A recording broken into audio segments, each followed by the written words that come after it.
7 erreurs douloureuses que les freelance copywriters, donc particulièrement les gens qui vendent du copywriting, répètent trop souvent et tu vas voir qu'il y en a 4 d'entre elles qui sont assez facilement évitables et les 3 autres demandent un travail un peu plus fondamental, mais là aussi, ça peut se corriger assez facilement en y mettant du temps et avec les bonnes méthodes.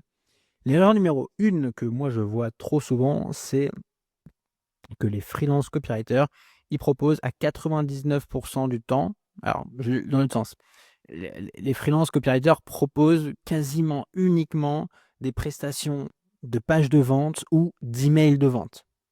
C'est ça qu'ils vendent en premier et c'est comme ça qu'ils se présentent.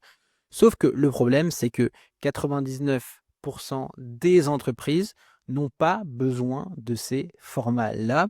Va voir plein de prospects, j'en sais rien, des agences, des logiciels, des entreprises locales, des TPE, des PME, des grosses boîtes, dans plein d'univers différents, toutes thématiques confondues. Et tu verras qu'ils ne font ni page de vente, ni email de vente. C'est pas un hasard, parce que pour ce type d'entreprise, une communication très copyrightée, très pushy, très vendeuse ne fonctionne pas et n'est pas alignée avec, d'une part, l'image qu'ils veulent renvoyer et d'autre part, les cibles qu'ils veulent viser. Et donc ça, malheureusement, hein, quand tu vends uniquement des pages de vente, email de vente, eh bien, ça veut dire que mécaniquement, tu te fermes de 99 du marché potentiel pour tes services. Et tu te concentres sur uniquement le 1 qui aurait besoin de ces formats-là. Et c'est évidemment dommage. Pourquoi est-ce qu'il y a autant de copywriters qui proposent ces services-là? Parce qu'aujourd'hui, les formations en copywriting sur le marché, autre que ce que moi je propose, ne forment uniquement aux emails de vente et aux pages de vente. Ces formats, ils sont intéressants, ils sont chouettes, sauf que voilà, il faut être conscient que, eh bien, l'immense majorité des boîtes du marché n'utilisent pas ces formats-là. Et donc, si toi, tu vas les voir avec, en leur proposant ça, évidemment, ça ne marchera pas. L'erreur numéro 2, elle est liée à la première, c'est que les freelance copywriters ciblent exclusivement des infopreneurs. Je disais précédemment que 99 des boîtes ne font pas de page de vente. Les 1 des boîtes du marché qui font des pages de vente, ce sont les infopreneurs. Hein, les gens qui vendent des formations en ligne, du coaching en ligne, des accompagnements. Ce sont uniquement ce type d'acteurs qui font des pages de vente et qui font des emails de vente. Et donc, voilà, hein, on voit que les 2 points sont très liés. On a une histoire de serpent qui se mord la queue. Et le problème de ce type de boîte-là, encore une fois, aucun souci avec ça, moi-même j'en suis un, c'est que généralement, ils n'ont pas de budget. Sauf rare exception, on parle de toutes petites entreprises qui ont allé au maximum quelques salariés ou quelques freelances. Ces gens-là, ils ont difficilement le budget pour aller payer les prestations, les services d'un copywriter à quelques centaines, voire quelques milliers d'euros. Hein, ça n'existe pas. Là encore, il y en a 90 qui n'ont pas de budget. Il y en a parfois qui ont du budget. Et là encore, quand on cible les infopreneurs, on se limite à 1 du marché potentiel. Non seulement on se limite à ce tout petit marché, mais en plus, on est en concurrence avec tous les autres copywriters du marché qui vont cibler ce tout petit segment. C'est pour ça que le segment infopreneur, il est complètement saturé par les copywriters. Et il n'y a plus de besoin, enfin, je corrige, il y a toujours du besoin, mais c'est très très difficile. Okay, et par ailleurs, c'est une cible, pour l'avoir expérimenté, pour connaître plein de gens qui sont dessus, c'est une cible sur laquelle on peut rapidement tourner en rond à ne faire que ça. Voilà. Point numéro 3, c'est le fait de n'avoir aucun canal d'acquisition client intentionnel. Ça, c'est peut-être le point central. Le point clé de succès, le facteur clé de succès d'une activité freelance, c'est la capacité à trouver des clients. On a un business, on a une activité, on fait de la prestation de service, et si on n'a pas de clients, eh bien, rien n'existe. Et donc, c'est pour ça qu'il faut être intentionnel et stratégique sur le fait d'aller chercher des clients. Et malheureusement, ce que je vois, c'est que trop de freelances prennent ça à la légère.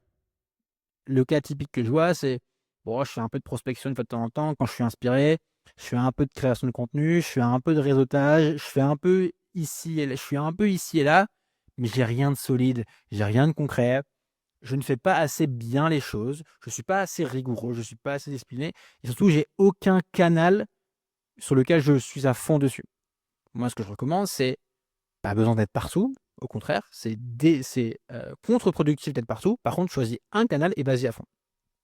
Point numéro 4, là aussi, pour ceux qui choisissent le contenu comme levier numéro 1 pour trouver des clients, ce que j'observe, c'est que la plupart vont créer du contenu pour aller parler aux copains freelance, aux autres freelance copywriters du marché, en racontant sa vie, en parlant de ses dernières envies du moment, de là où on travaille, de où j'en suis, etc. Mais ces gens-là ne sont pas tes prospects. Hein, tes prospects, ce sont des directeurs marketing ou des fondateurs de boîtes qui vont faire appel à tes services. Et donc, ton contenu ne doit pas être pensé pour les autres freelances, il doit être pensé pour ces gens-là. Et ça, malheureusement, il y a assez peu de freelances qui construisent des stratégies cohérentes, pertinentes, rigoureuses, pensées pour aller parler à des directeurs marketing. Il y a une opportunité, puisqu'il n'y a pas vraiment de qui le fait, mais voilà. Et les rares personnes que je connais qui le font, notamment que j'accompagne, ça marche très bien. Sauf que, bah oui, c'est une cible qu'on connaît pas trop, c'est moins, je vais dire sexy, c'est pas le terme, mais c'est moins intuitif, et donc bah, ça paraît trop difficile, et en fait on n'y pense même pas. Point numéro 5, là pareil, ça c'est un grand classique des formations en copywriting, c'est la psychologie humaine, les biais humains. Alors oui, effectivement ça existe, et oui c'est un vrai truc, et c'est intéressant de se documenter et de se renseigner dessus. Mais je vois trop de copywriters qui passent leur temps à parler de psychologie humaine, à parler de comment est-ce que tu convaincs un prospect qui n'a pas envie de bosser avec toi. Ça peut exister, mais encore une fois, c'est un truc très infopreneur, c'est un truc très page de vente. Et je déconseille d'y passer trop de temps. Alors intellectuellement, effectivement, ça peut être intéressant, mais en fait, ce qui est plus intéressant, utile, pertinent et impactant pour un business freelance, c'est de comprendre les mécaniques marketing et business d'une entreprise. Comment elle gagne de l'argent, quels sont les problèmes qu'elle résout pour un prospect, à quoi ressemble son cycle de vente, comment est-ce que le contenu peut accélérer et réduire le cycle de vente. Tout ça, c'est des questions qui sont beaucoup plus intéressantes à comment est-ce que le contenu qu'on va créer va s'intégrer dans le funnel marketing de l'entreprise. C'est là-dessus qu'il faut être bon et c'est là-dessus qu'il faut avoir des compétences et des connaissances et non pas sur la psychologie humaine qui est un truc très galvaudé et un terme sur lequel, à mon sens, dans le copywriting, on en fait beaucoup trop. Point numéro 6, bon, ça c'est un truc dont je parle tout le temps sur cette chaîne, c'est avoir un positionnement généraliste qui noie dans la masse et qui ne renvoie pas le bon message à tes prospects. Si tu es généraliste, le message que tu renvoies, c'est « je suis à peu près OK pour tout le monde ». Quand on renvoie ce message-là, quel type de prospects est-ce qu'on attire? On attire des prospects qui veulent du vite fait, bien fait pour pas très cher. C'est la pire des situations dans laquelle on veut se retrouver, surtout avec l'IA, où l'IA peut nous faire du vite fait, bien fait, pour gratuit, ou pas très très très cher. Ce qu'on veut plutôt, c'est avoir un positionnement, à savoir un profil qu'on va construire, qu'on va façonner pour être pertinent pour un certain type d'acteur. Et l'intérêt de ça, c'est que on va renvoyer à ces acteurs le message que on a le profil parfait pour répondre à leurs enjeux et pour les aider eux spécifiquement. Et donc ça, qu'est-ce que ça déclenche? Ça déclenche une envie spécifiquement de bosser avec vous et bah, en fait, on va être prêt à payer plus cher pour bosser avec vous. C'est logique puisqu'on aura le sentiment que vous êtes précisément sur les enjeux du prospect. Et là, vous renvoyez un super message. Et là, vous vous différenciez. Et là, vous montrez que vous pouvez apporter plus que juste de l'écriture à un client, mais que vous connaissez son écosystème, son vocabulaire, ses clients, ses enjeux, ses problématiques. Et là, vous marquez des points. Dernier point, là aussi, copywriter, le problème des copywriters, c'est que souvent, ils manquent de preuves concrètes de leurs compétences. Et là encore, quand on est au début, il y a un peu cette histoire de serpent qui se mord la queue, c'est: «Ah mais je démarre, donc j'ai rien à montrer, donc j'ai pas de portfolio et donc je sais pas vraiment comment est-ce que je vais convaincre un client de bosser avec moi puisque je démarre». Et donc on a l'impression de ne pas pouvoir se sortir de cette situation. Mais le conseil que je donne, il est très simple, c'est: écris pour toi-même. Si tu as pas encore eu de mission, si tu as pas encore eu de client, alors c'est impératif d'écrire pour toi-même. Peu importe le format, ça peut être blog, LinkedIn, newsletter, peu importe, mais écris pour toi-même. Ça te fera des choses à montrer et en plus tu vas progresser, tu vas bâtir ta confiance en toi.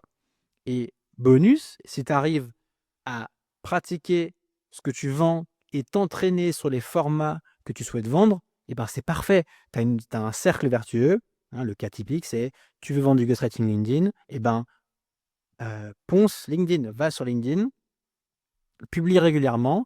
Si tu publies, allez, quasiment tous les jours pendant 3 mois, 6 mois, bon, bah, tu vas vraiment très, très bien connaître LinkedIn et tu auras pas mal de preuves de ton travail et tu auras plein de choses à montrer à tes prospects, hein. Cette technique, elle est gratuite, mais je vois, là encore, assez peu de freelances qui y vont réellement par peur et cetera. C'est dommage.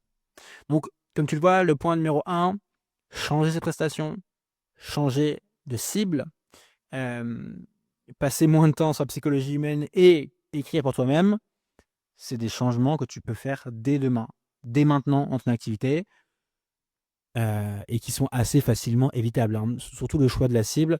Le choix de la cible, c'est un socle déterminant qui va déterminer tout le reste de ton activité. Bonne cible, si tu as une bonne cible, bah, tu vas voir que les choses vont être pas trop difficiles. Si tu as une mauvaise cible, tu vas voir que tout va être laborieux et extrêmement difficile. Donc le choix de la cible, c'est très important. Et puis les points numéro 3, 4, 6, donc l'acquisition client, le contenu pensé directeur marketing et le positionnement.